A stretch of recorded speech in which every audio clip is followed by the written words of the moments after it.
de dois, tá, gente? Então, vamos tratar agora do fato típico, a teoria do delito, fato típico, ilícito e culpável. Então, o fato típico é o primeiro substrato do direito penal. A gente pode dizer que é o fato humano indesejado, tido como criminoso e ocorrido na vida real. Então, o fato típico é exatamente aquela conduta tipificada no direito penal pelo Estado, a conduta proibida, tá? Para que, né, seja considerado crime, a primeira coisa a ser analisada é exatamente compreender se esse fato é típico ou não. Então, para isso, nós temos os elementos da conduta, do resultado, do nexo causal e da tipicidade. Conduta. O que é essa conduta? A conduta é a ação ou omissão voluntária, destinada a um fim, a uma finalidade. Então, só existe conduta penalmente relevante quando ela é voluntária. Qualquer conduta que seja involuntária não vai fazer parte do elemento do tipo penal. Conceito para conduta. A gente pode dizer que conduta é sinônimo de quê? De ação e de comportamento humano. Ação é o comportamento humano voluntário, consciente e dirigido a um fim.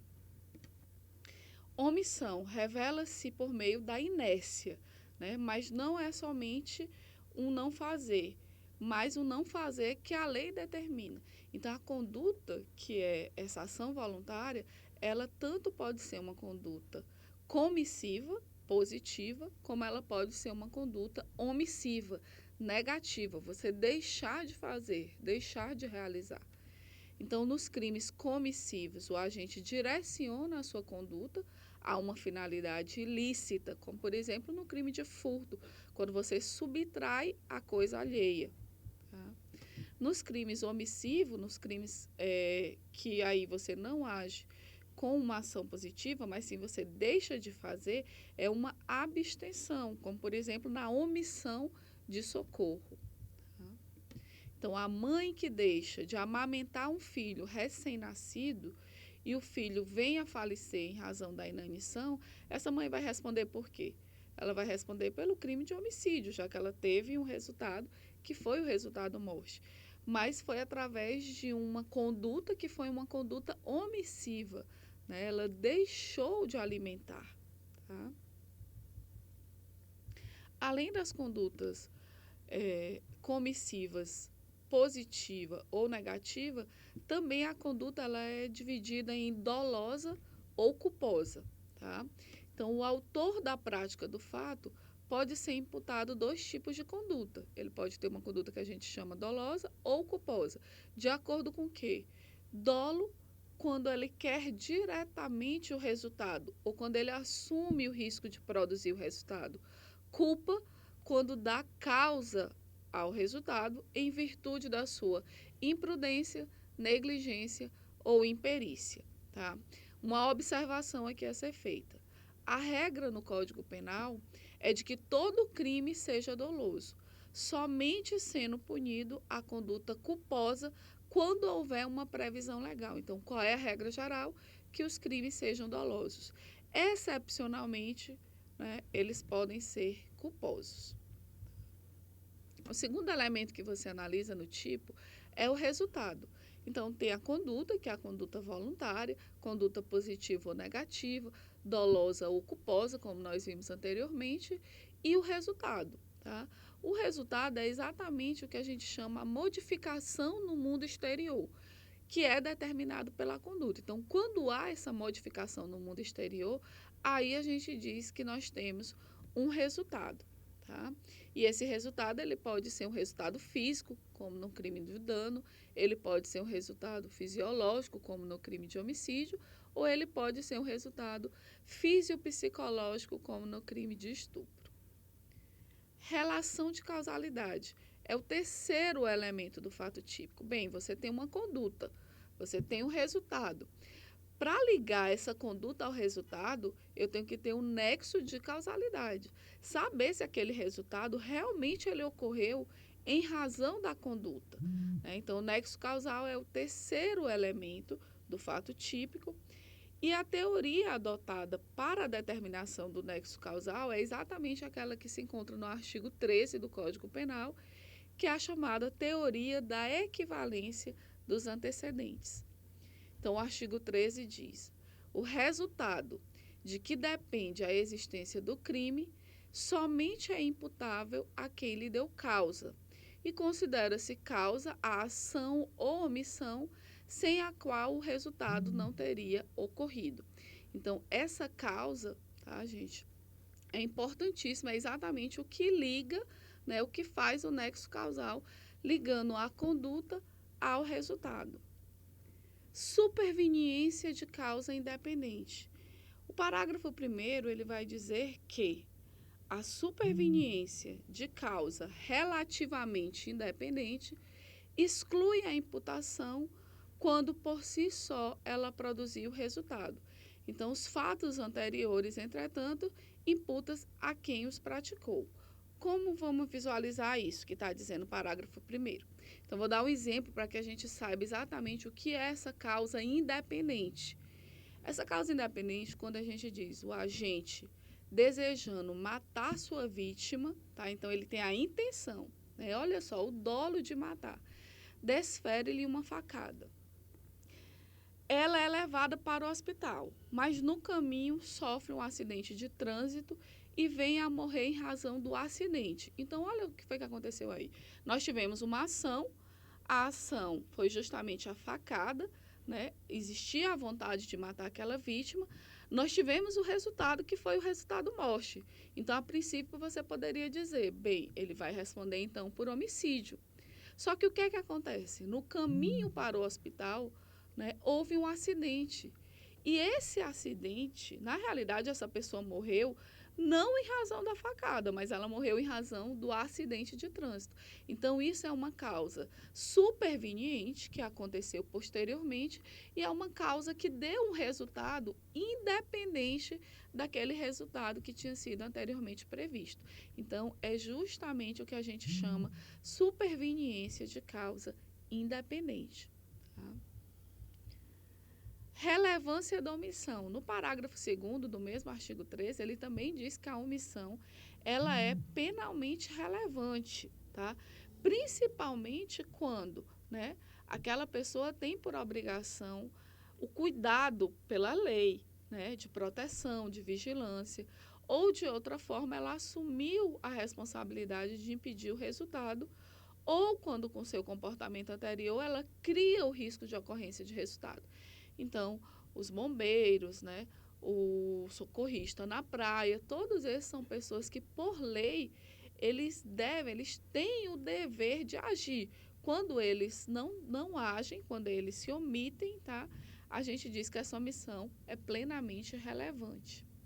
Então, o nexo causal e a relação de causalidade é justamente aquele elo necessário que une a conduta praticada pelo agente ao resultado por ela produzido. Tentativa.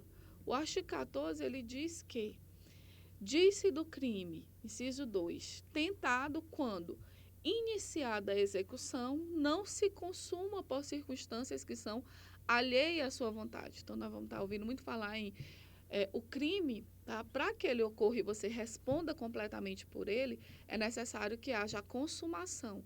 Quando não há consumação, a gente pode incidir na tentativa. A tentativa ela ocorre quando, né?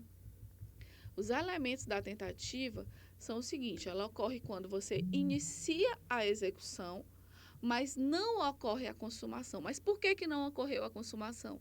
Por uma circunstância alheia à sua vontade, tá? Então, você tem o dolo de agir, você quer aquele resultado, mas ele não acontece porque houve uma circunstância alheia à sua vontade. Então, se a pessoa A desfere, né, um golpe de faca no B com a intenção de matá-lo, mas aí chega uma terceira pessoa, C, e leva essa pessoa para o hospital, impedindo que o resultado morte aconteça, né?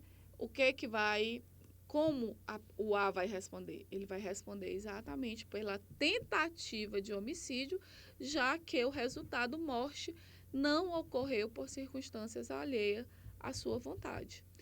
Também pode acontecer a chamada desistência voluntária, tá? Que é o artigo, fundamentação no artigo 15, parágrafo 1º. é uma espécie de tentativa abandonada. Desistência voluntária, a diferença para a tentativa é que a própria pessoa deixa de seguir na execução.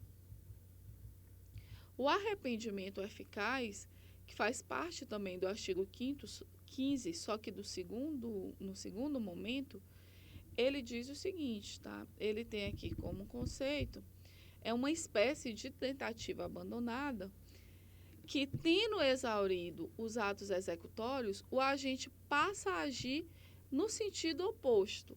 Ou seja, ele é que traz as medidas eficazes para impedir que aquele acontecimento ocorra. Então, se ele ministra veneno para alguém, tá? E aí ele mesmo aplica o antídoto, ele impede eficazmente que aquele resultado se produza. Então, é o que a gente chama de arrependimento eficaz. O arrependimento posterior, ele também pode acontecer. Nesse caso, você responde por uma diminuição de pena, tá? O arrependimento posterior, ele só pode acontecer nos casos de crime sem violência ou grave ameaça à pessoa e quando há uma restituição da coisa ou uma reparação do dano. Então, você se arrependeu, não naquele momento, posteriormente você se arrependeu como? Reparando o dano, tá? Trazendo aí a reparação da coisa. Então, é um crime de furto, tá? Em que você subtrai a coisa alheia, você subtrai um livro. E aí, posteriormente, você repara esse dano, você entrega esse livro. Então, você continua respondendo por furto, mas você responde de forma diminuída. O tipo doloso e culposo é exatamente o que consta no artigo 18, como nós vimos na unidade 1, dolo quando você quer o resultado e culpa quando ela ocorre por imprudência, negligência ou imperícia. Então, nós temos como elementos do dolo a vontade de realizar o ato e a consciência, né? Você sabe que está realizando esse ato. O dolo ele se divide no chamado dolo direto, que é aquele em que você quer diretamente que o resultado ocorra. O dolo ele pode ser indireto, o agente com a sua conduta não busca realizar, né, o resultado determinado.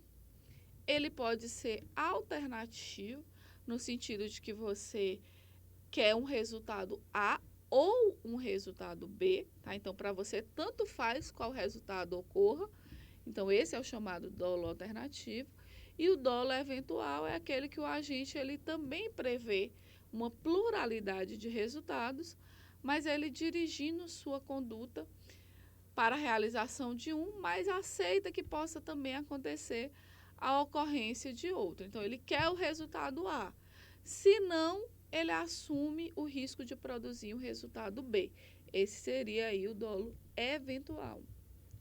Nos crimes culposos, né, nós vimos que existe uma conduta voluntária que realiza o fato, mas o fato que não é previsto, tá, gente? Mesmo assim, ele ocorre. Então, ele pode acontecer. Existe uma conduta, que é novamente o que? A conduta ação ou omissão. Existe a violação de um dever de cuidado que você deveria ter e existe um resultado, tá? Naturalístico, quer dizer, uma mudança no mundo exterior. A culpa, toda vez que ela ocorre, ela pode ocorrer por imprudência, que é a culpa na sua forma comissiva, como, por exemplo, a chamada afoiteza, né, a vontade, né, rápida de realizar alguma coisa. A negligência, que é a culpa na sua forma omissiva, então você deixa de fazer, né, é a ausência de precaução.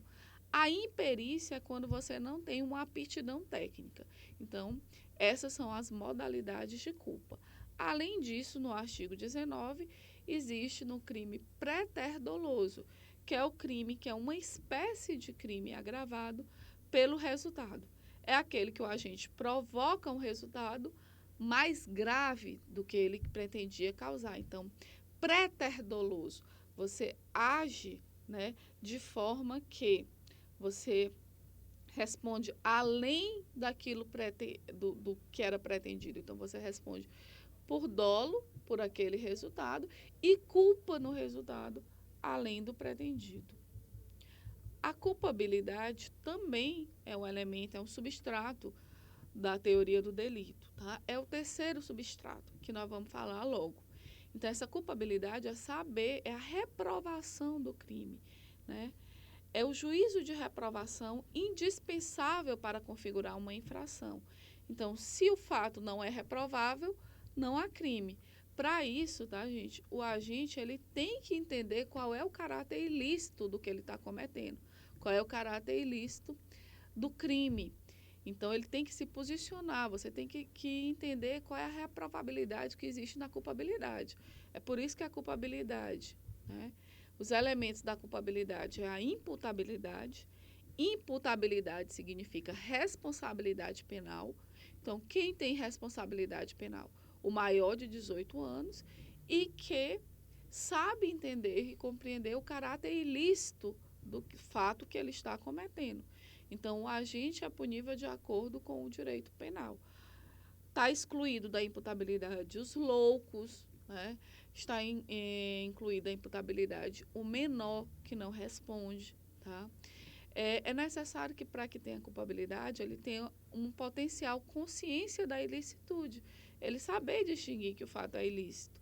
E a exigibilidade de conduta diversa. Então, a gente tem capacidade de realizar uma outra conduta, mas mesmo assim ele quer realizar a conduta que é reprovável. E a antijuridicidade, ou chamada ilicitude, tá? É exatamente quando, né? No estudo da ilicitude, o importante é perceber quais são aquelas situações, uma conduta que é típica e que você poderia responder por ela, mas que você não vai responder exatamente porque ela é antijurídica. Então, na realidade, vão existir as excludentes de ilicitude, tá? E as causas de exclusão da ilicitude, nós temos o estado de necessidade, a legítima defesa, o estrito cumprimento do dever legal e o exercício regular do direito. Estado de necessidade, tá? Ele acontece normalmente quando existe um estado de perigo entre aqueles bens que são juridicamente tutelados. Então, o artigo 24 do Código Penal vai dizer o seguinte: considera-se em estado de necessidade quem pratica o fato para salvar do perigo atual, que não provocou por sua vontade, nem podia de outro modo evitar, direito próprio ou alheio, cujo sacrifício nas circunstâncias não era razoável exigir-se. Então, um exemplo bem típico de estado de necessidade: duas pessoas que estão subindo um monte, tá? Uma cordilheira, e aí elas estão, cada uma, né, com uma corda, e aí essa corda, né, ela ameaça se romper, ela não vai segurar o peso das duas pessoas. Então, nesse caso, tá, uma pessoa, para se salvar, né, poderia aí, inclusive, tá, jogar outra desse penhasco. Ela estaria num estado de necessidade que tem um perigo atual, iminente, e que essa pessoa, para sobreviver, é necessário que ela realize uma conduta que poderia ser uma conduta típica, homicídio, mas que não vai ser nesse caso, porque é um estado de necessidade. Formas do estado de necessidade. Então, quando você protege um bem jurídico que é seu, e estado de necessidade terceiro, quando verifica-se, né, quando o agente também protege um bem que, mesmo não sendo seu, mas é um bem de terceiro. Sempre levando em consideração que tem que ter um perigo. Esse perigo não foi você que criou, tá? E que para você defender esse bem jurídico é necessário que você tenha uma conduta que seria uma conduta típica, mas que nesse caso vai ser considerada antijurídica. Uma exclusão da antijuridicidade. A legítima defesa é uma causa também de exclusão de ilicitude ou de antijuridicidade, que consiste em repelir uma agressão que é atual e iminente a direito próprio ou alheio. Então, aqui o artigo 25 vai dizer: entende-se em legítima defesa quem, usando moderadamente dos meios necessários, repele uma injusta agressão atual ou iminente a direito seu ou de outrem. Então, a legítima defesa ela só ocorre quando você, né, repele uma agressão que você sofreu, que é uma agressão injusta, e cuidado, tá? Esse repelir essa agressão injusta tem que ser com moderadamente. Os meios que você vai utilizar para repelir essa agressão são meios moderados. O estrito cumprimento do dever legal, ele ocorre quando, por exemplo, um policial prende em flagrante um assaltante. Então, esse prender o assaltante, o policial ele está utilizando o seu exercício regular, do seu cumprimento de um dever que é legal, tá? Mas prender alguém em outras circunstâncias seria o quê? Cárcere privado. Impedir a pessoa de utilizar o seu direito de ir e vir. Mas quando o policial está fazendo isso, né, em flagrante delito, ele está realizando dentro do seu dever legal. E por último, gente, para a gente finalizar essa unidade 2, o exercício regular do direito, que acontece quando, por exemplo, né, também aqui, um médico, as intervenções médicas, cirúrgicas, né? Então, quando o médico realiza intervenções como a cirurgia, ele não vai poder responder por lesão corporal, porque ele está dentro de um exercício que é regular e que é um exercício de direito, tá certo?